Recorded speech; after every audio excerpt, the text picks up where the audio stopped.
अस्सलाम वालेकुम dear students, welcome to my YouTube channel. जी स्टूडेंट्स, तो अगर आप भी वर्चुअल यूनिवर्सिटी से एडीपी करना चाहते हैं बिजनेस एडमिनिस्ट्रेशन के अंदर, तो ये वीडियो आपके लिए है। क्योंकि इस वीडियो के अंदर आज मैं मुकम्मल आपको एडीपी इन बिजनेस एडमिनिस्ट्रेशन मतलब कि 2 साल बीबीए का एक मुकम्मल ओवरव्यू दूंगा। और इस वीडियो को देखने के बाद आपके जहन में जितने भी क्वेश्चंस होंगे, चाहे वो एलिजिबिलिटी क्राइटेरिया को लेकर हैं, चाहे वो क्वेश्चंस स्टडी स्कीम को लेकर हैं, फीस स्ट्रक्चर के हवाले से जो भी हैं, ठीक है, वो तमाम के तमाम क्लियर आउट हो जाएंगे। तो वीडियो को कोई भी पार्ट आपने स्किप नहीं करना, ताकि जो भी मैं चीज़ें आपके सामने रखूँ associate degree in business administration के हवाले से, वो आप पिक कर लें और उसके बाद आप लोग इसमें एडमिशन ले लें अगर आप इसमें इंटरेस्टेड हैं तो।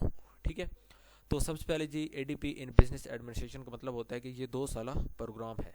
ठीक है, एडीपी का मतलब होता है 2 ईयर प्रोग्राम। तो associate degree in business administration का मतलब है कि बिजनेस एडमिनिस्ट्रेशन के अंदर आपकी डिग्री जो होगी वो एसोसिएट होगी। ठीक है, इसको करने के बाद आप आगे बीबीए जो कि 4 ईयर का होता है। ठीक है, तो इसको आप बिजनेस एडमिनिस्ट्रेशन को आप आसान लफ्ज़ों में आपने सुना होगा बीबीए भी कहा जाता है, बैचलर्स ऑफ बिजनेस एडमिनिस्ट्रेशन। ठीक है, लेकिन यहाँ पे जो है ये आपकी एसोसिएट डिग्री है, ये 2 साल की है। ठीक है, इसको आप करते हैं, उसके बाद आप बीबीए 4 ईयर के 5वें सेमेस्टर में अप्लाई कर सकते हैं। ठीक है, तो आपने अगर ख़ुद को चेक करना है कि क्या आप बिज़नेस की फील्ड में मतलब कि आपको आना चाहिए नहीं आना चाहिए, तो उस केस में आप इसमें एडमिशन ले सकते हैं। और इसको करने के बाद आप अकाउंटिंग एंड फाइनेंस की तरफ, आप बीएस कॉमर्स की तरफ, उसके अलावा जी आप बीएस और भी एक दो इनके प्रोग्राम्स हैं, बीएस कॉमर्स हो गया, ठीक है, तो बीबीआईटी वगैरह में आप जा सकते हैं। ठीक है, और ये प्रोग्राम 2 साल का होता है, ये आपको पहले ही इस चीज़ का आइडिया। इसके टोटल 4 सेमेस्टर्स होते हैं। तो ये तो हो गया इसका बेसिक सा इंट्रोडक्शन। अब हम देख लेते हैं कि कौन लोग इसमें एडमिशन ले सकते हैं। तो ये जी इसका एलिजिबिलिटी क्राइटेरिया, इसमें यह है कि अगर आपने कोई भी आपके पास 12 ईयर एजुकेशन है, मतलब कि कोई भी आपके पास मैट्रिक के बाद 2 साल की डिग्री है और उसमें आपके नंबर 45% है, तो यहाँ पे इसमें 2 ईयर का जो एडीपी है बिजनेस एडमिनिस्ट्रेशन, इसमें आपका एडमिशन कन्फर्म है। ठीक है, लेकिन अगर आपके पास 45% से मार्क्स कम है बट 33% से ज़्यादा है, ठीक है, 45% से कम है लेकिन 33% से ज़्यादा है, तो उस केस में भी आप एडमिशन ले सकते हैं, बट उसमें पहले आपको 0 सेमेस्टर लगाना पड़ता है। अब 0 सेमेस्टर क्या होता है? तो ये उन लोगों के लिए होता है जो इस क्राइटेरिया को, जो कि 45% का है, इसको पूरा नहीं करते हैं। ठीक है, उसके बाद भी आप एडमिशन ले सकते हैं। पहले आप 0 सेमेस्टर लगाएंगे, उसमें 3 बुक्स आपकी होती हैं, सीएस की होती है, मैथ की होती है और इंग्लिश की होती है। उसको आप स्टडी करते हैं, उसको आप पास करते हैं, पास करने के बाद आप इसमें अप्लाई करते हैं और इसमें आपका पहला सेमेस्टर उसके बाद स्टार्ट होता है। ठीक हो गया। तो 0 सेमेस्टर के वाले से कुछ लोगों को पता नहीं होता कि उसका क्या मतलब होता है, तो मैंने कहा वो भी आपके सामने एक्सप्लेन कर लें। तो कोई भी आपके पास डिग्री, आप बहुत सारे क्वेश्चन स्टूडेंट्स के होते हैं कि सर हमारे पास एफ हमने की हुआ है, एफएससी की हुई है, हमने आई कॉम किया हुआ है, बी कॉम, आप आई कॉम वगैरह, ठीक है, आईसीएस, आपने जो भी की है, आपकी जो भी डिग्री है, एफ चाहे आपने जो मतलब कि जो भी आपने बुक्स पढ़ी हैं, आपने एफएससी प्री मेडिकल की है, आपने एफएससी प्री इंजीनियरिंग की है, या आपने आईसीएस किया हुआ है, तो जो भी डिग्री आपके पास मैट्रिक के बाद 2 साल की डिग्री है और उसमें आपके 45% मार्क्स हैं, तो आप यहाँ पे एडीपी इन बिजनेस एडमिनिस्ट्रेशन में एडमिशन ले सकते हैं। ठीक होगा, इट्स सो सिंपल। अच्छा, उसके बाद जी इसका असेसमेंट क्राइटेरिया है। इसका मतलब होता है कि जो आपका सेमेस्टर का यहाँ पे रिजल्ट बनता है वो किस क्राइटेरिया के तहत बनता है। ठीक है, तो उसमें ये होता है कि टोटल आपके 100% होता है, बट उसमें 60% की जो वैल्यू है वो यहाँ पे फाइनल टर्म को दी जाती है। फाइनल टर्म की यहाँ पे 60 है और मिड टर्म की जो है वो 20 से 30% है, और बाकी की जो रिमेनिंग पोर्शन है वो होता है असाइनमेंट्स का, जीडीबीस का, जो कि आमतौर पर जिसमें आपको एक टॉपिक मिलता है और उस टॉपिक पे आपने डिस्कशन करनी होती है, ऑनलाइन आपने रिटन फॉर्म में सबमिट करवाना होता है, और ऑनलाइन आपके क्विज़ेज होते हैं जो कि आपके पूरे सेमेस्टर में होते हैं। तो इन लोगों ने इस पूरे 100% को डिवाइड कर दिया हुआ है। ठीक है, फाइनल को कुछ पोर्शन इसका मिल गया, कुछ मिड टर्म को मिल गया और कुछ बाकी जो सेमेस्टर की एक्टिविटीज़ हैं तो उनको मिल गया। इसका मकसद क्या होता है कि आपने थ्रू आउट द सेमेस्टर यहाँ पे कंसिस्टेंट रहना होता है। ये नहीं कि आप किसी एक एक्टिविटी में अच्छा परफॉर्म कर लें और उसके बाद आप मतलब कि आगे परफॉर्म ना करें, आप उस चीज़ को ईजी ले लें। तो उस चीज़ से बचने के लिए आपको through out the semester consistent performance देनी होती है, और यूनिवर्सिटी भी आपसे ये डिमांड करती है कि आप पूरे सेमेस्टर में स्टार्ट से लेकर जब आपके असाइनमेंट्स आना, क्विज़ेस आना स्टार्ट होते हैं, वहाँ से लेकर एंड टर्म जिसको आप फाइनल टर्म भी कहते हैं, उस टाइम तक आपकी परफॉर्मेंस कंसिस्टेंट हो। बट ये साफ यहाँ पे जाहिर है कि सबसे ज़्यादा जो वैल्यू है वो फाइनल टर्म की है, बट इसका ये मतलब नहीं है कि आप बाकी चीज़ों को इग्नोर कर लें। तो अगर आप यहाँ पर वीयू में अच्छे ग्रेड्स लेना चाहते हैं तो उसके लिए ये ज़रूरी है कि थ्रू आउट द सेमेस्टर आपको अच्छी परफॉर्मेंस देनी पड़ती है, तब आपके यहाँ पे अच्छे ग्रेड्स आते हैं।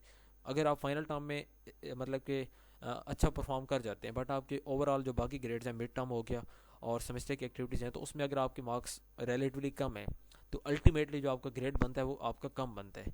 ठीक है। उसकी वजह क्या है कि आपने जस्ट फाइनल टर्म पे फोकस किया, उसमें आप पास हो जाते हैं, ठीक है। बट ये होता है कि उसमें आपका फोकस एक तरफ चला जाता है और बाकी जो चीज़ें होती हैं वो रह जाती हैं। तो इसलिए अगर आप अच्छे ग्रेड्स लेना चाहते हैं यहाँ पे आने के बाद, तो उसके लिए की टू सक्सेस है कि आपने थ्रू आउट द सेमेस्टर आपने कंसिस्टेंट बेसिस पे आपने स्टडी करनी है, ठीक है।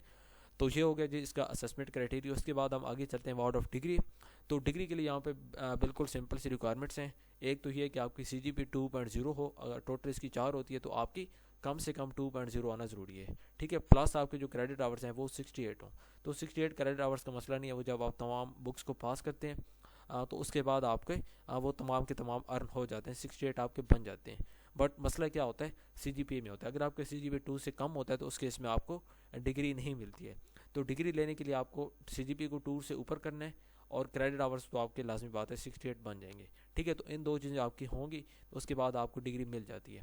अगर आपकी CGPA 2 से कम है बट आपके क्रेडिट आवर्स कंप्लीट हैं तो उस केस में आपको डिग्री नहीं मिलेगी। डिग्री के लिए इन दोनों रिक्वायरमेंट्स को आपने टिक करना ज़रूरी होता है। दोनों रिक्वायरमेंट्स को आप पूरी करते हैं तो उसके बाद ही आपको डिग्री मिलती है। उसके बाद जी लास्ट सेमेस्टर में जो कि आपका 4th सेमेस्टर होता है उसमें आपने एक प्रोजेक्ट या इंटर्नशिप वगैरह आपने करनी होती है, ठीक है। और उसमें 6 से 8 वीक्स की इंटर्नशिप होती हैं जो कि आपने किसी भी ऑर्गेनाइजेशन में अपनी मर्जी की इनका क्राइटेरिया होता है, उसके क्राइटेरिया के अकॉर्डिंग आपने करनी होती है। और अगर आप रिसर्च प्रोजेक्ट करते हैं तो उसमें भी आपने लास्ट सेमेस्टर में आपने करना होता है और उसके एंड पे आपको एक वाइवा वगैरह आपने देना होता है जिसमें आपने प्रेजेंटेशन देनी होती है अपने प्रोजेक्ट की, ठीक है। तो ये भी आपकी डिग्री का एक कंपलसरी पार्ट होता है, इसके बगैर आपको डिग्री नहीं मिलती है क्योंकि इसके स्पेसिफिक क्रेडिट्स होते हैं, किसी की 3 होते हैं, किसी की 6 होते हैं।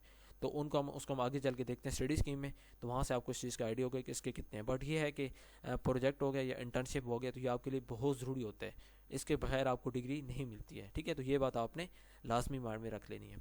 उसके बाद जो स्कीम ऑफ स्टडी आता है तो उसमें आपकी बुक्स आपको यहाँ पे कौन सी पढ़ाई जाती हैं। तो बुक्स के यहाँ पे देखें CS इंग्लिश मैनेजमेंट की है, मैथ की है, पाकिस्तान स्टडीज़ जनरल बुक है, इस्लामिक स्टडीज़ है और VU001 है। तो ये आपके पहले सेमेस्टर की आपकी ये बुक्स होती हैं। जिनके सामने आपको रिक्वायर्ड नज़र आ रहा है वो बुक्स आपकी कंपलसरी होते हैं, उसको आपने पढ़ना होता है। इलेक्टिव में से आपके पास चॉइस होती है। अब ये 2 इलेक्टिव हैं तो इसमें एक मुस्लिम्स के लिए और एक नॉन मुस्लिम के लिए। उसके बाद जो सेमेस्टर नंबर 2 है आपका, तो इसमें जो रिक्वायर्ड हैं ये सारी की सारी रिक्वायर्ड हैं, 6 की 6 इसमें आपके पास कोई चॉइस नहीं है, ठीक है। इसमें आप देखें तो ओवरऑल आप कौन सी बुक्स पढ़ रहे हैं। यहाँ पे आपकी एक मैनेजमेंट की है, साइंस इंग्लिश तो जनरल है, ठीक है। इंग्लिश हो गया, पाक स्टडी और इस्लामिक स्टडीज़। इसमें आपकी CS आ रही है, प्लस आपकी मैनेजमेंट आ रही है और मैथ आ रही है, ठीक है। इसमें भी आपकी इंग्लिश की एक आ रही है, मैनेजमेंट की आपकी यहाँ पे 3 आ रही हैं और एक आपकी सोशियोलॉजी की आ रही है और एक यहाँ पे स्टैटिक्स की आ रही है। उसके बाद जी इकोनॉमिक्स की आपकी आ रही है, फिर कम्युनिकेशन की आ रही है, फिर introduction to public administration and then आपका 2 मैनेजमेंट्स की आ रही हैं जो कि अकाउंटिंग के रेलिवेंट है। उसके बाद जो बिजनेस फाइनेंस की आपकी आ रही है, माइक्रो इकोनॉमिक्स और IT की आ रही है। तो मतलब कि ओवरऑल आप देखें तो मैनेजमेंट की कुछ बुक्स आपको यहाँ पे ज़्यादा पढ़ाई जा रही हैं क्योंकि आप बिज़नेस की फील्ड है तो मैनेजमेंट और बिज़नेस का बड़ा डीप लिंक होता है, ठीक है। क्योंकि बिज़नेस एडमिनिस्ट्रेशन आपका नाम ही है डिग्री का।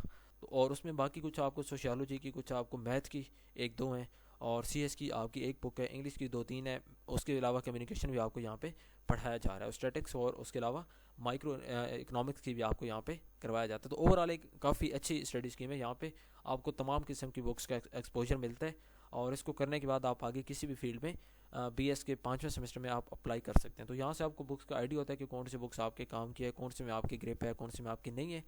तो देन उसकी बेस पे आप डिसाइड करते हैं और आगे आप 5वें सेमेस्टर में अप्लाई कर लेते हैं, ठीक हो गया। तो स्टडी स्कीम काफ़ी इनकी बेस्ट है। अच्छा, उसके बाद हम आगे चलते हैं और आगे जी इनका फ़ीस स्ट्रक्चर है तो मोस्ट इंपॉर्टेंट चीज़। तो फ़ीस स्ट्रक्चर जी इनका ये होता है कि आपको एडमिशन के टाइम आपने 500 रुपये किधर गई है, ठीक है, एडमिशन प्रोसेसिंग फ़ीस, ये 500 रुपये आपने एडमिशन फॉर्म के साथ सबमिट करवानी होती है। उसके बाद जी आपकी एडमिशन आपको ऑफ़र लेटर आता है कि आप एडमिशन ले सकते हैं VU में।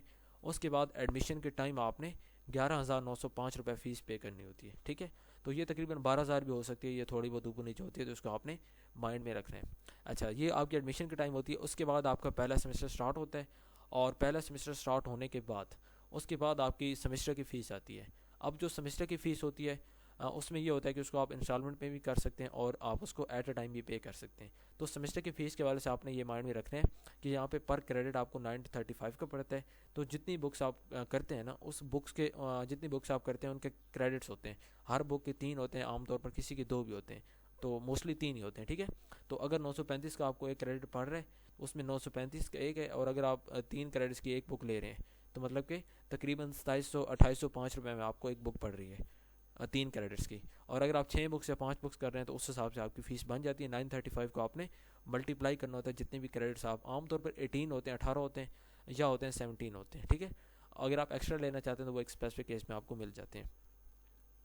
तो इसकी फ़ीस पे आपकी इसकी बेस पे आपकी फ़ीस होती है जो कि तकरीबन सेमेस्टर में, अगर मैं आपको एक रफ एस्टिमेट बताऊं तो तकरीबन 17,000 18,000 आपकी फ़ीस बन जाती है। कुछ उसमें ये इस तरह के चार्जेस होते हैं। ये हो गया एनरोलमेंट फ़ीस होती है 1000, ठीक है। फ़ीस कलेक्शन के चार्जेस होते हैं जो कि पर सेमेस्टर आपने देने होते हैं 100 रुपये होते हैं, 1100 ये हो गया। 500 रुपये ये आपके एक्स्ट्रा होते हैं जो कि स्पोर्ट्स का फ़ंड होता है। और बाकी इसके अलावा ये 1,000 रुपये भी आपका इंडोमेंट का फ़ंड होता है, ये आपको पर सेमेस्टर पे करना पड़ता है, ठीक है। तो तकरीबन 18 से 19,000 रुपये का आपको यहाँ पे पर सेमेस्टर पड़ जाता है। और बाकी अगर आपकी डिग्री की कॉस्ट की मुकम्मल बात करें तो तकरीबन जी 77,000 रुपये 77,480 में आपको यहाँ पे डिग्री मिल जाती है, ठीक है। अगर इसको हम बिल्कुल भी थोड़ा सा और एक्सटेंड कर लें तो 80,000 आप माइंड में रखें, 80,000 में आपको ADP इन बिज़नेस एडमिनिस्ट्रेशन की डिग्री मिल जाती है, ठीक है। तो मेरे हिसाब से एक इंतहाई मुनासिब फ़ीस है अगर आप इसमें एडमिशन लेते हैं तो। और अगर आप वाकई पढ़ने वाले हैं तो ठीक है, वीजू में आपको कोई भी कामयाब होने से नहीं रोक सकता। आप लोग इसमें एडमिशन ले लें, ख़ुद को थोड़ा सा एक्सपोज करें और इस चीज़ में डिस्टेंस लर्निंग में आएँ। और उसके बाद फिर डिसाइड करें कि आपने BS आगे किस चीज़ में करना है। BBA की तरफ आपने आना है, आपने कुछ और करना है, ठीक है। बट यहाँ पे ये एक बहुत बेहतरीन प्रोग्राम है इंतहाई मुनासिब फ़ीस में। तो आई स्ट्रांगली रिकमेंड यू कि अगर आप बिज़नेस के फील्ड में आना चाहते हैं तो पहले ये 2 ईयर का प्रोग्राम आप लाजमी कर लें। अगर नहीं तो आप BBA भी कर सकते हैं जो कि 4 ईयर का है, ठीक है। तो ठीक है स्टूडेंट, अगर कोई भी एडमिशन के हवाले से आपको क्वेश्चन होता है तो आप लोगों ने लाजमी करना है। और अगर आप चैनल पे न्यू हैं तो चैनल को सब्सक्राइब लाजमी कर लें, बेल आइकन के बटन को लाजमी प्रेस कर लें ताकि अंदर जितनी भी मैं इस तरह की वीडियोस अपलोड करूँ उसका आपको फ़ायदा हो सके, ठीक है स्टूडेंट। तो मिलते हैं एक और वीडियो में। टिल देन अल्लाह हाफिज़ and thank you so much.